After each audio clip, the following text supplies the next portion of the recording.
Bonjour les jolies fées et bienvenue pour une nouvelle review. Aujourd'hui, je vous présente l'oracle de l'âme intuitive de Lisa Williams et les illustrations de Marie-Chantal Martineau. Alors, c'est un jeu de 44 cartes, oui. Alors, c'est pas un jeu qui est nouveau, hein, pas du tout. Moi, je l'ai depuis un bon bout de temps aussi. Alors, je vais vous indiquer un peu ce qu'il est écrit ici au dos de la boîte. Alors, et si vous déteniez toutes les réponses à vos questions et pouviez accéder à cette connaissance inestimable par la connexion à votre âme afin d'être guidé dans vos décisions au cœur de votre quotidien. Et donc ça a été créé, donc cet oracle a été créé par la célèbre médium Lisa Williams et illustré par l'artiste de talent Marie-Chantal Martineau.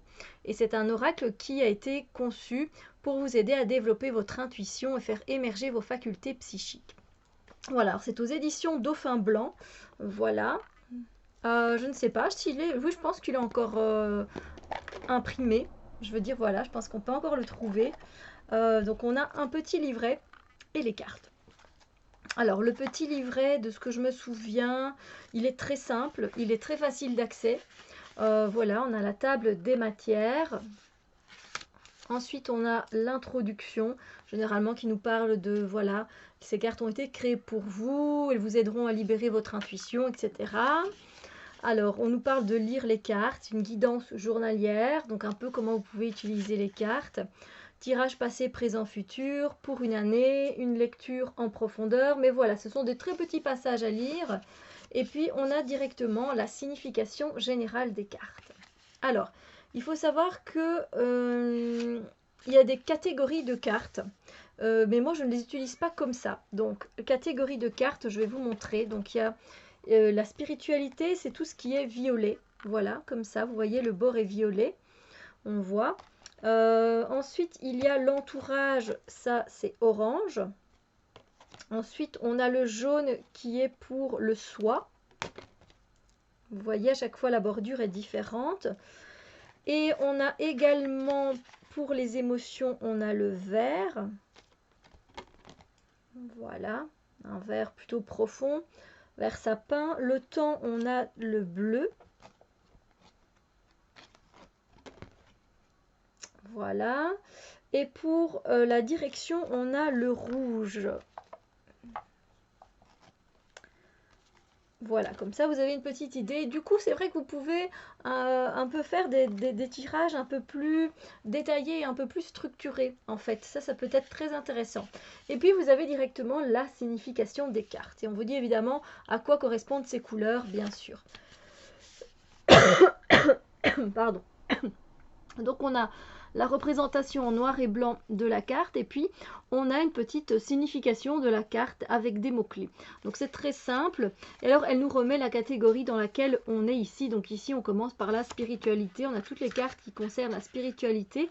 Puis on va passer aux cartes de l'entourage, le soi, etc. Et c'est toujours fait donc de la même manière. Voilà, puis je pense qu'à la fin on a un petit mot sur Lisa Williams et sur l'artiste, voilà, qui a fait les dessins. Alors, moi c'est un oracle en fait qui me plaît beaucoup. Oui, vous savez, généralement les oracles avec les mots-clés, oh, c'est pas trop mon truc. Surtout qu'ici, il y en a quand même pas mal, des mots-clés. On en a un là au-dessus et on en a en bas. Mais pour la plupart des cartes, en fait, ça résonne vraiment bien. En fait, les mots-clés correspondent à l'image et donc ça ne me dérange pas. Voilà, alors les cartes, déjà le dos des cartes, il est magnifique. Il est magnifique, je le trouve magnifique. Il m'emporte dans ces tons bleus avec la colombe et puis la mer, la plage. Ouais, il y a quelque chose qui m'a vraiment, qui m'emporte vraiment avec ce jeu. Voilà, alors les tranches ne sont pas colorées, mais encore une fois, je trouve que c'est pas plus mal parce qu'ainsi les cartes ne s'abîment pas. On a le numéro de la carte ici, donc voilà, vous retrouvez facilement votre carte. Et voilà, et j'aime beaucoup en fait la façon de dessiner de l'illustratrice, sauf pour une carte, je vais vous la montrer. Mais donc c'est un deck qui est que j'aime depuis longtemps. En fait, voilà, c'est un jeu que j'aime depuis longtemps et je le trouve très complet. Donc parce que déjà, donc il y a des directions, il y a des saisons, et puis il y a des émotions, Il y a le soi, effectivement, donc c'est très intéressant. Il y a l'entourage. Et voilà, je le trouve très complet, je le trouve beau et je l'aime vraiment beaucoup.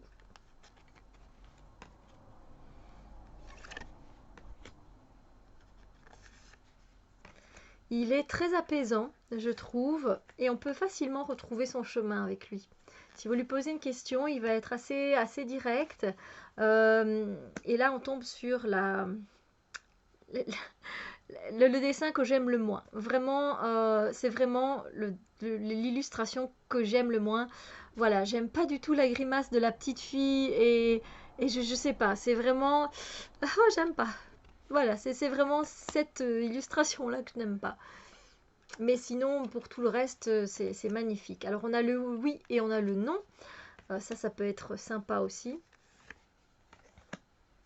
Et voilà, je le trouve, comme je vous l'ai dit, complet. Je le trouve bien fait, je le trouve esthétiquement beau, il est simple, euh, il est parlant. Regardez comme c'est beau, c'est magnifique. C'est magnifique.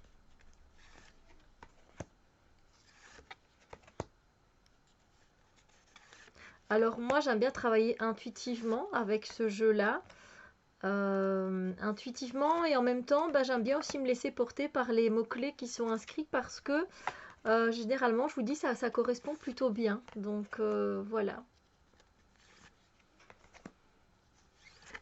Je trouve que, voilà, même si c'est un vieux jeu, entre guillemets, il reste pour moi d'actualité parce qu'il est très complet et on parle beaucoup de toutes ces notions qu'elle a mis dans son jeu. On a aussi le masculin, on a le féminin. Voilà, tout ça, ça reste très d'actualité finalement. Et donc voilà, c'est un jeu qui est en même temps très terre à terre et en même temps, il y a un côté spirituel qui se dégage de ce jeu aussi. Non, moi je le trouve vraiment bien fait. Voilà. Donc je ne peux que vous le conseiller. Peut-être que je lirai bien une petite carte hein, qu'on va piocher comme ça, au hasard. Je sais même pas mélanger, c'est pas grave. Et je tombe sur l'amour, si c'est pas magnifique ça. Donc on a amour, on a sincérité, passion, amour inconditionnel, communion avec son partenaire. Et ce qui me fait bien sourire, c'est que c'est la carte 28 pour l'amour et c'est la date de mon anniversaire. Oh là là, ça me fait super plaisir. Et on va aller voir un peu si vous avez une petite idée de ce qui se raconte dans le livret. Mais c'est magnifique, c'est magnifique. Alors je vais garder la carte pour vous la montrer. 28. Donc on est dans la partie émotion, on est dans la catégorie verte. Alors, savoir comment aimer est ce qu'il y a de plus difficile dans la vie alors que ça devrait être tout naturel. Ne mettez aucune condition à l'amour. Aimez à partir du cœur et permettez à vos sentiments de s'extérioriser. Créez une passion en vous de laquelle naîtra une communion que seules deux personnes peuvent partager. Dévoilez l'amour pour les autres qui habitent votre cœur. Laissez ces derniers libres sur le chemin qu'ils ont besoin de suivre pour l'évolution de leur âme. Faites preuve d'amour inconditionnel pour votre famille, vos enfants et vos amis. Sachez qu'en ce moment, vous pourriez accueillir un nouvel amour ou redécouvrir un amour caché qui avait peut-être été repoussé. Aimez de tout votre cœur, entièrement, avec l'intention d'être aimé en retour. C'est magnifique! Ah, c'est super beau! Voilà. Sur ce, j'espère que vous allez passer une magnifique journée. J'espère que cette review vous a plu et je vous dis à très bientôt pour d'autres vidéos. Bisous lumière!